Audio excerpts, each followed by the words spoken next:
So, what would you little maniacs like to do first?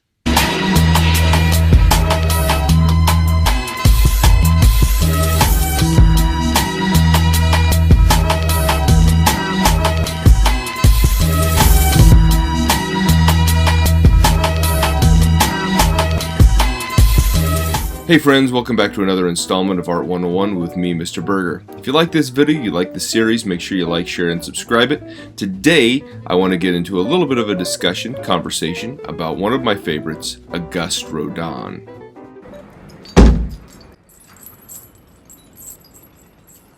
No offense, cowboy fella.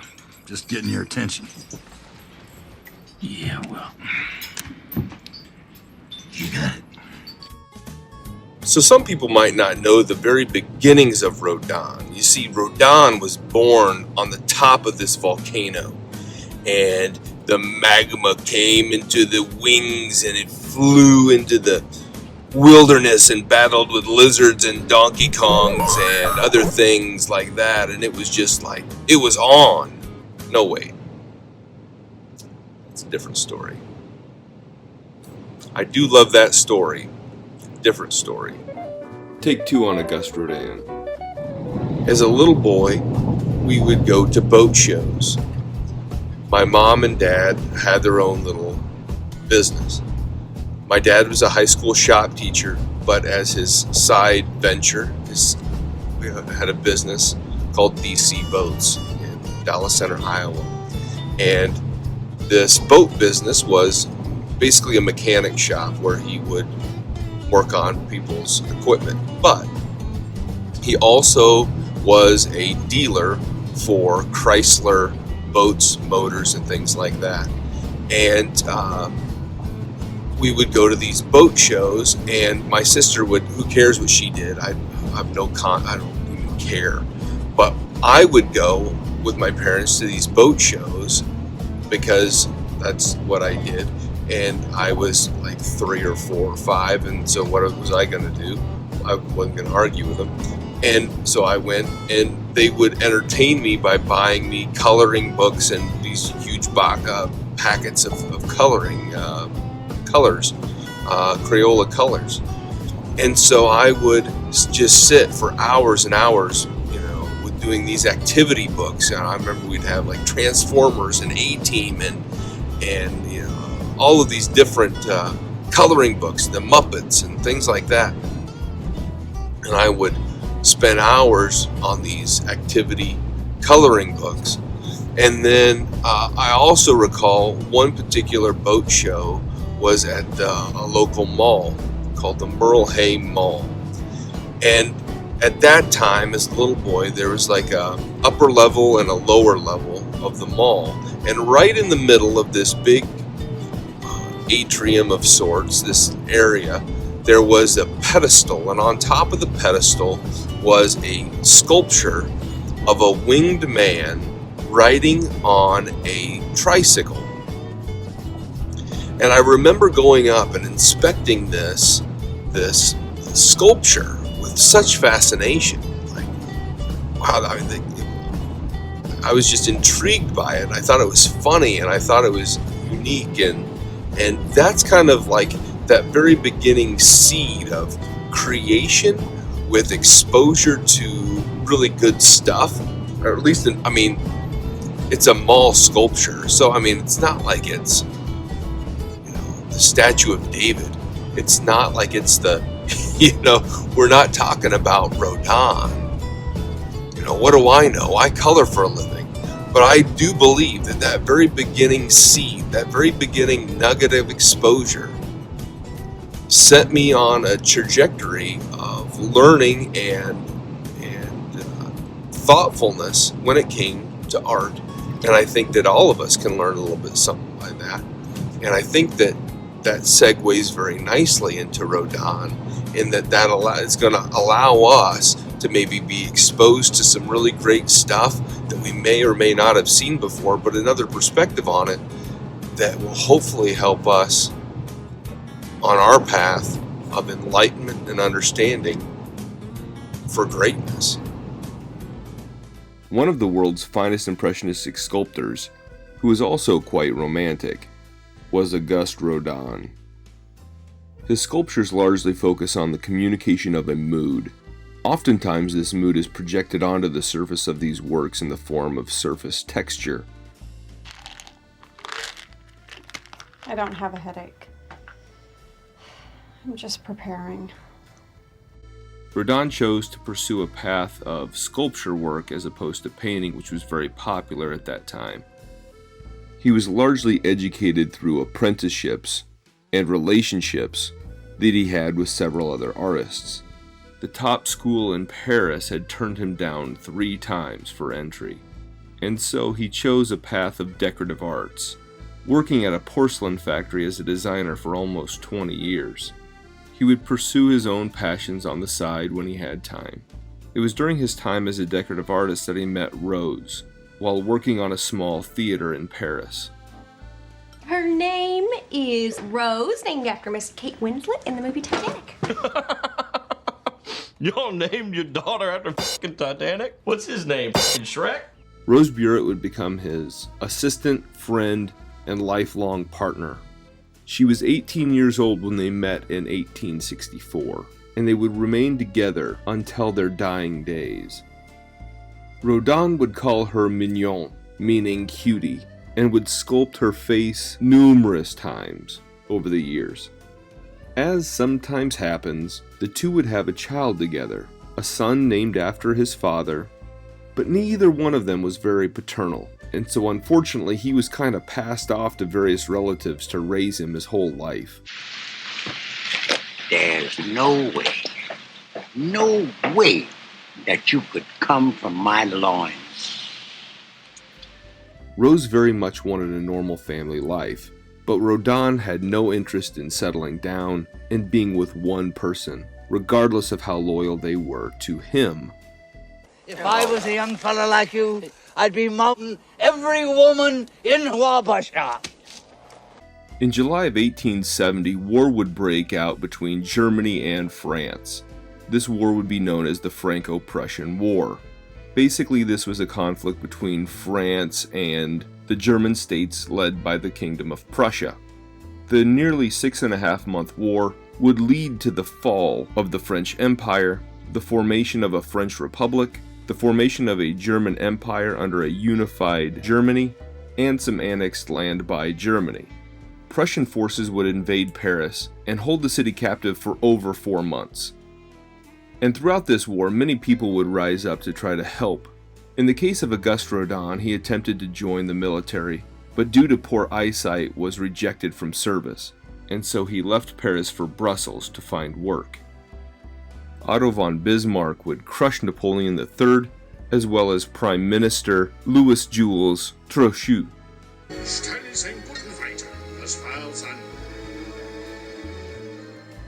In 1876, he would travel to Florence and study the Renaissance masters like Michelangelo Buonarroti and Donatello Bardi, as well as others.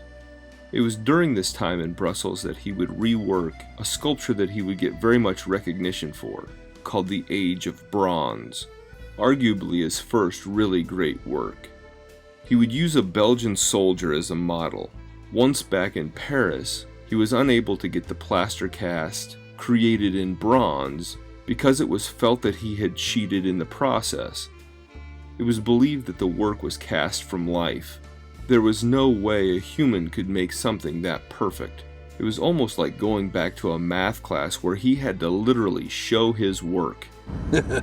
Classic. Photographs and resources had to be provided to give proof and evidence that this was an authentic work of art. And he would fight for 3 years before finally being able to get the Age of Bronze cast in bronze. Sometimes I see crazy things. At the age of 40, he began to make a name for himself. That same year in 1880, he would purchase his first studio home. France would purchase the Age of Bronze, and there were plans for a decorative arts museum to be built in Paris. He was commissioned to make the doors for this museum. The intended doors for this unrealized museum is now known as the Gates of Hell.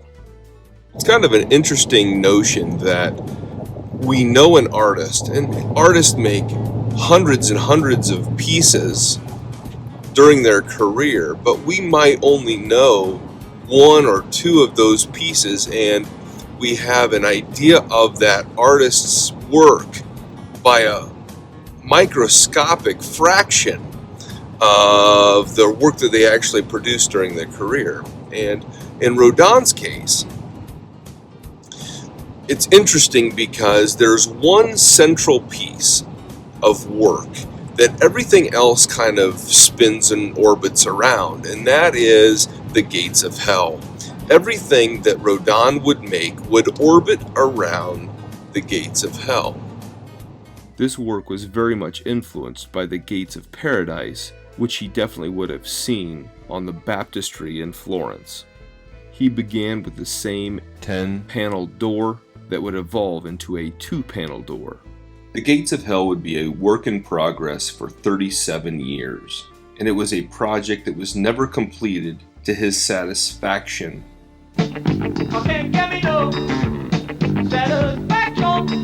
This is a work that began as a plaster cast and then was cast in bronze after his death. Rodin, like many artists of the time, was greatly influenced by literature.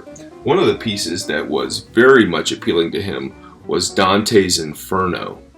The poet Dante and his Divine Comedy was the inspiration behind the Gates of Hell, an illustration of the Inferno, the first book of the Divine Comedy, where Dante travels through the 9 circles of hell in order to find paradise. Many of these sub-stories within the text are illustrated on the surface of the doors. One of those details is the first version of the Thinker. Rodin was influenced by the posture of Michelangelo's sculpture of Lorenzo de' Medici that was placed on his tomb. Now remember, at the very top of the Gates of Hell, there's the thinking Dante, which becomes the Thinker. And let's examine that piece a little more closely. Although this began as a smaller piece of a larger work, Rodin would go forward to make larger versions of what we now know as the Thinker. This larger version was exhibited in 1904 in London, England. That same year, a bronze version was cast and placed on display in Paris. 2 years later, the Thinker would be placed in front of the Pantheon in Rome. Several sizes of the Thinker can be seen today in a wide number of locations all around the world.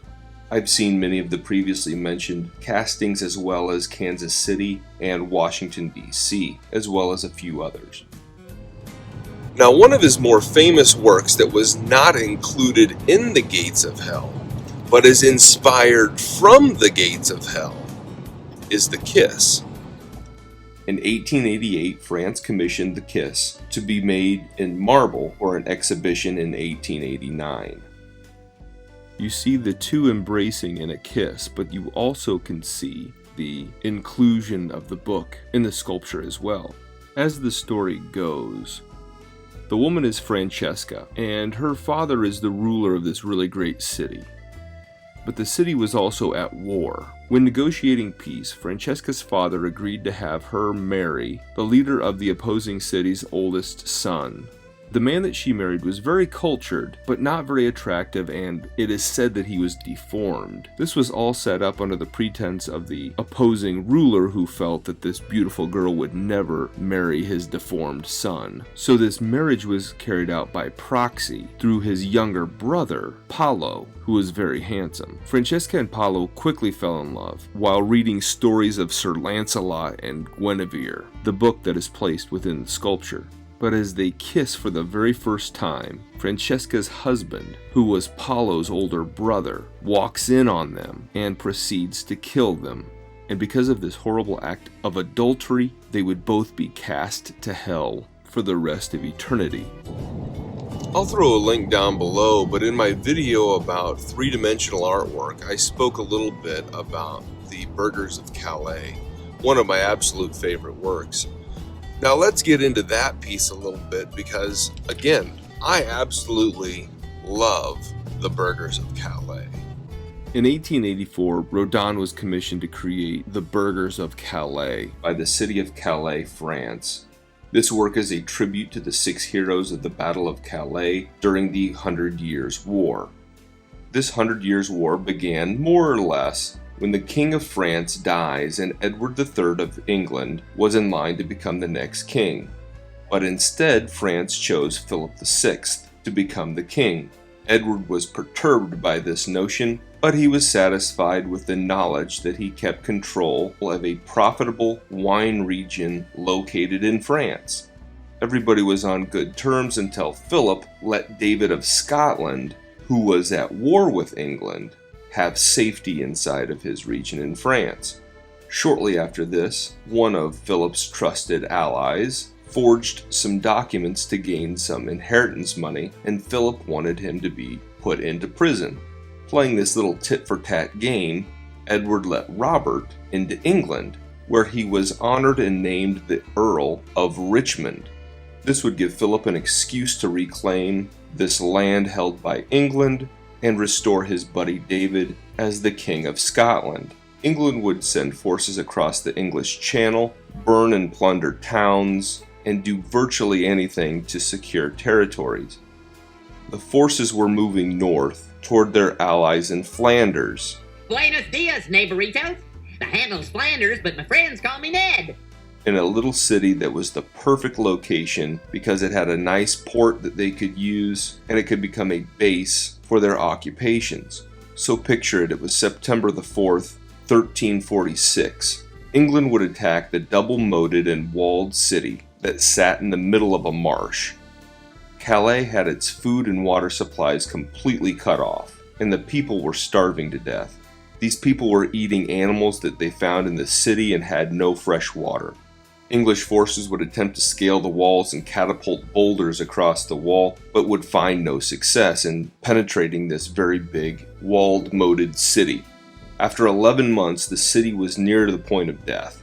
The town had burned all of its military posts, and they would ask Edward for his terms for their surrender. At first he had nothing.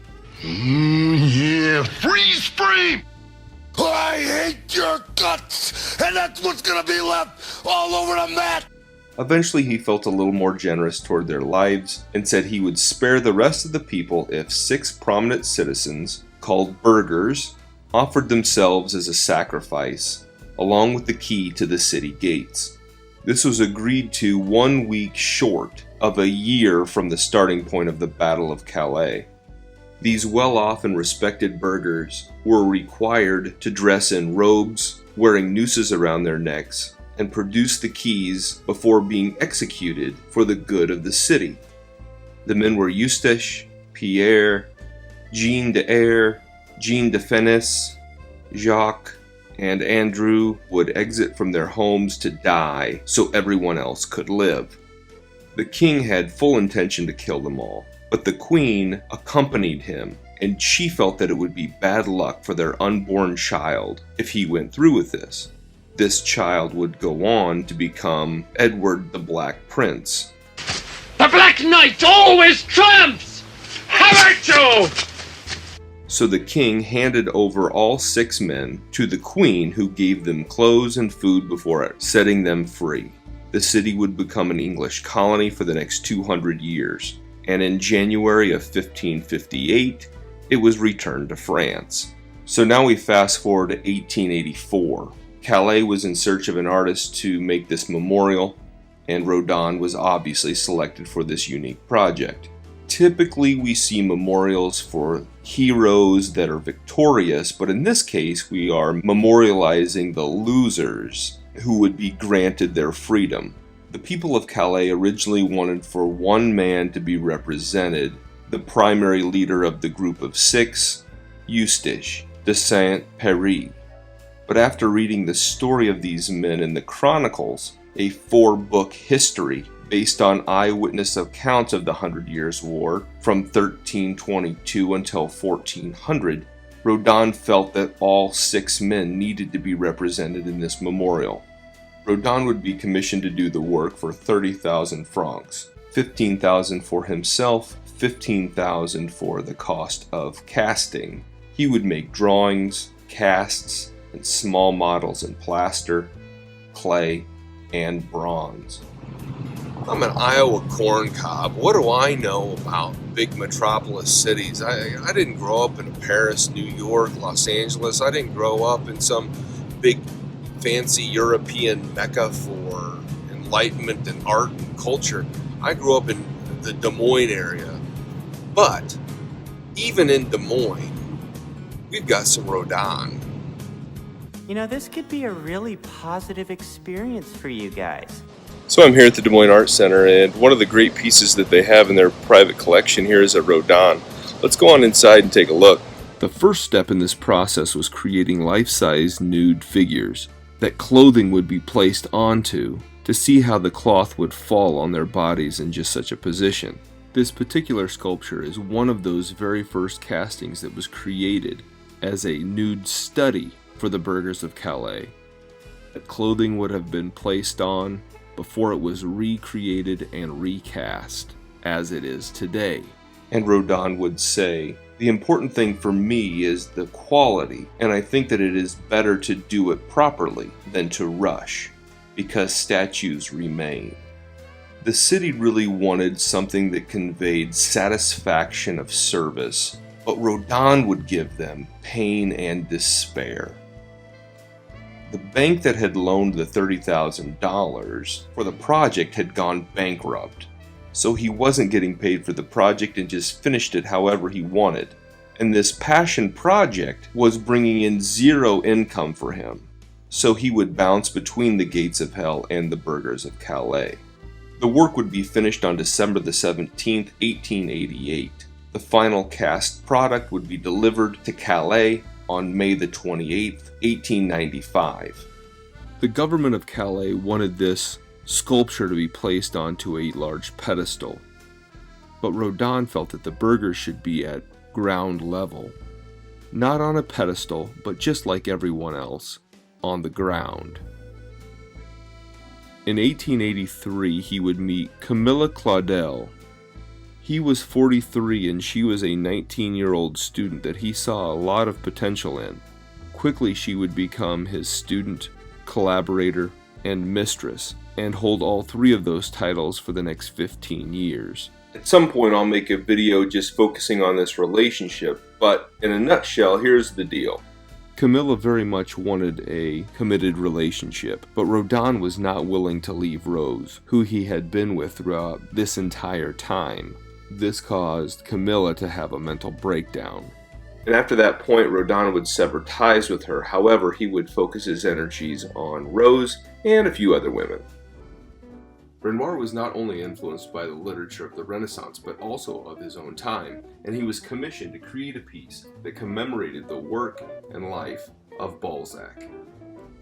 In 1891, he was commissioned to create a sculpture to Balzac, a radical author who creates works based upon morality, like his masterwork La Comédie Humaine. He considered creating this casting in the nude, although that was very much frowned upon by the citizens. He would use photographs and other created resources to try to get the likeness just right. He even went so far as to purchase a suit by Balzac's personal tailor so he could stuff it like a scarecrow in his studio and use that as a model or muse. Sometimes the creation of art is about trying to capture someone's likeness. So for example, I've been accused of having several doppelganger celebrities. The police officer from Stranger Things.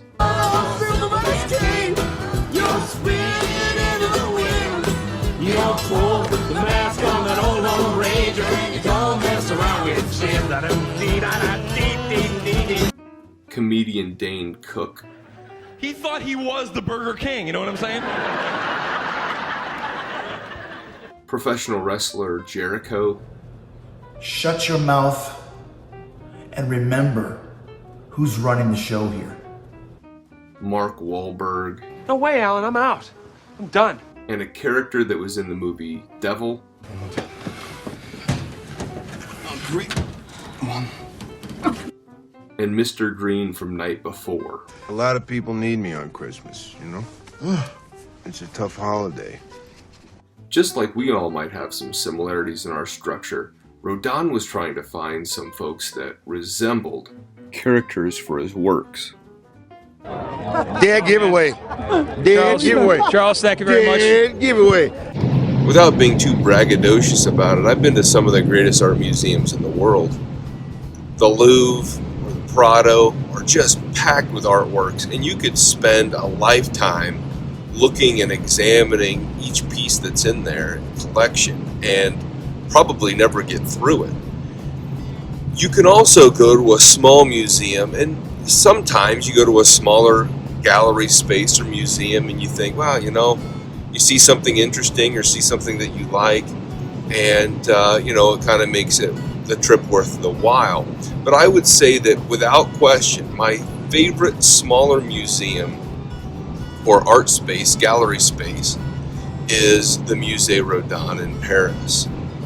This is a space that was his workspace, it was his studio space, but beyond that, it was a space that is now a great atmosphere, great lighting, great environment for looking at the showcase of phenomenal work that is the work of Rodin. And I think it's not really Rodin, it's not like an artwork, but I think it's important to examine the space in which artists create their works. In 1908, he would rent space at the Hotel Byron. But not long after getting there, he was asked to leave because the hotel was up for demolition. But Rodin absolutely loved the hotel. So he had a counteroffer to the government. He would offer France all of his work and his personal art collections to France after his death if he could stay, and then after his death, the hotel would be restored for the purpose of becoming his museum, and the French government agreed to those terms. The hotel would become his primary studio space from 1908 until his death in 1917. He and Rose would actually get married in January of 1917, but 25 days after that marriage, Rose would pass away. Not long after, on November 17th, Auguste Rodin would follow her into death. They are buried side by side, and a casting of the thinker acts as their grave marker.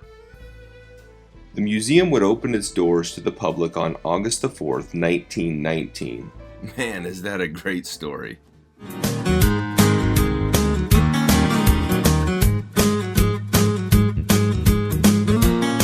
With that, this meeting is adjourned.